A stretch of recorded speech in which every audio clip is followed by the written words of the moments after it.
Now, is there a benefit to taking methylfolate in A supplemental huge form? benefit to taking methylfolate. And how do you get methylfolate? So you buy methylfolate, you get the So- methylated form of that nutrient.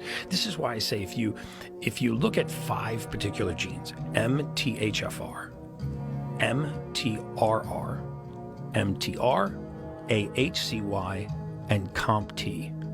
Dude, if you find that you have one of those gene mutations and you supplement for their deficiency, magic things will happen in your body.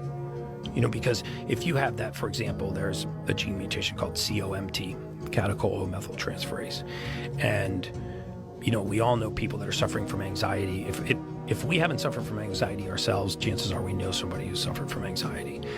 And if you really break down what anxiety is, right, a fear of the future, you know, we have to understand that it doesn't require the presence of a fear for us to feel fear, right? So you could drive home tonight and pull into your driveway. When you get out of your car, somebody's standing in front of you with a knife, right? So that's a real fear, right? Your pupils are going to dilate, your heart rate's going to increase, your extremities are going to flood with blood. You're going to start to have a fight or flight response, mainly because an area of your brain has dumped catecholamines, fight or flight neurotransmitters, into your brain. Boom, now you start to have a fight or flight response.